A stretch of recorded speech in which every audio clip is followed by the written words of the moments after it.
I still remember the exact weight of the silence before I lifted that bedsheet. The hallway light behind me was the only thing keeping the room from going completely dark. The little girl was sitting up in her bed, pointing down, not crying, not screaming, just pointing. Her finger was steady, her voice was flat. She said there was something under there, and there was. I need to go back to the beginning because what happened that night didn't start when I found him. It started hours earlier when everything still felt ordinary. This was a few years ago. I was 19, finishing my first year at community college, and I'd been babysitting for extra money since I was 15. I was good at it. I knew how to get kids fed, bathed, and in bed without a fight. I had a handful of regular families, but this one was newer. A woman I'll call Mrs. Reeves had hired me twice before. She lived in a ranch-style house on a quiet road, the kind of neighborhood where the porches had rocking chairs, and the dogs knew every car that passed. She had 2 children, a boy, around 4, and a girl who had just turned 6. Both of them were easy. The boy would fall asleep halfway through any movie. The girl was quieter. She liked drawing and usually went to bed without argument. Mrs. Reeves was going out for the evening with a friend. She told me dinner was already made. The kids just needed to eat and get to bed by 8:30. Standard routine. I'd never felt unsafe in that house. But I noticed something small that night, something I didn't think twice about at the time. When I arrived and Mrs. Reeves was showing me where she'd left the emergency numbers, the back door was unlocked. She locked it in front of me and said she kept forgetting because the latch stuck. I wouldn't understand the importance of that detail until much later. The evening went normally. The kids ate. We watched cartoons. The boy fell asleep on the couch around 7:45 and I carried him to his room. He didn't even stir. Then I went to put the girl to bed. She brushed her teeth, climbed into her bed, and pulled her blanket up to her chin. I was about to turn off her lamp when she said something that made me pause. "Can you check?" I asked her what she meant. "Under the bed, for monsters." I almost laughed. I figured it was just a bedtime habit, something plenty of kids do. So I got on my knees, lifted the dust ruffle, and made a show of looking.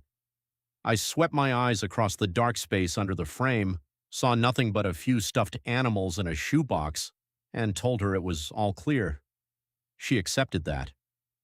I turned off the lamp, left her door open a crack, and went back to the living room.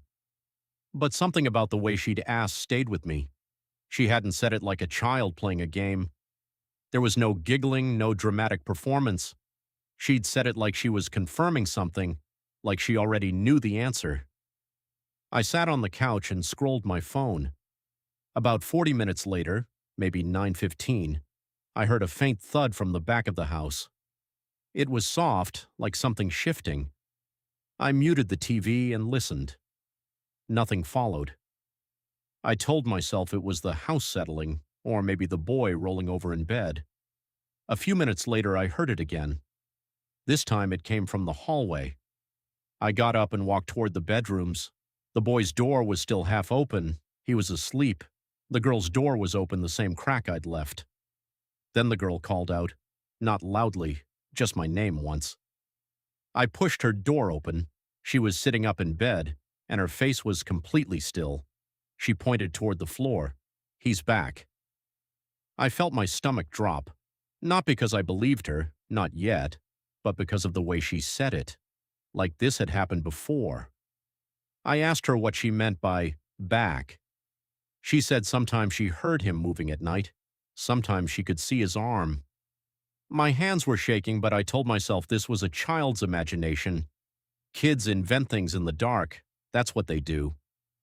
I knelt down, slower this time, and reached for the edge of the bedsheet that hung over the side. I pulled it up. There was a man under the bed. He was lying on his stomach, pressed flat against the floor. His face was turned toward me, and he was looking directly at me, not blinking, not moving, just there. For a moment, neither of us did anything.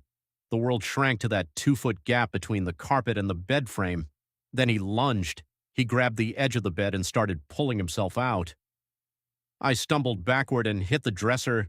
The girl screamed. A short, sharp sound, then silence. I reached for her, pulled her off the bed, and pushed her behind me toward the door, but he was already on his feet. He was bigger than me, not enormous, but enough that I knew I couldn't hold him. He blocked the path between us and the hallway. I did the only thing that made sense. I shoved the nightstand toward him. It wasn't heavy, but it bought a second. 1 second. I scooped the girl under my arm and ran through the doorway. The boy's room was 2 doors down. I grabbed him off the bed. He started crying immediately, and I ran for the front door. The lock on the front door was a deadbolt. I had to set the girl down to turn it. Behind me, I could hear him in the hallway, and the sound of his footsteps was fast. The lock turned. I pulled the door open.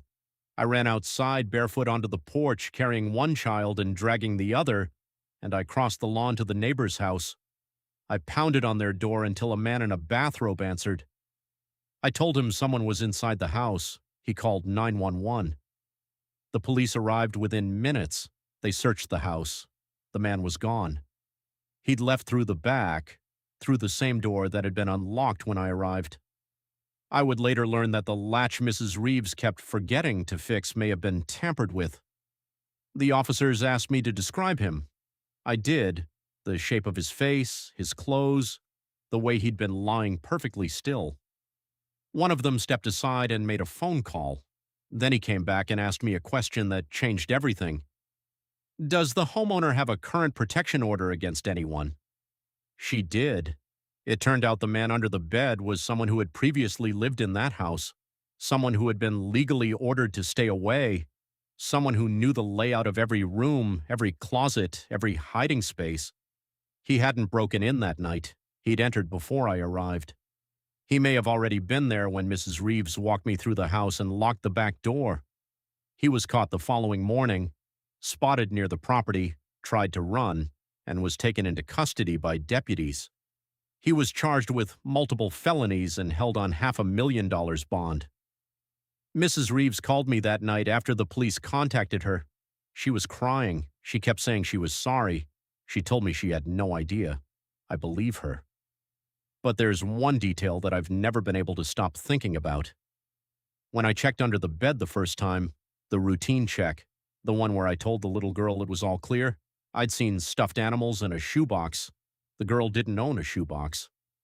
Mrs. Reeves told me later that nothing like that had been kept under the bed, which means he was already there the first time I looked. He was pressed against the wall in the dark, behind whatever he could hide behind, and I looked right past him. I told that little girl there was nothing to be afraid of, and I was wrong.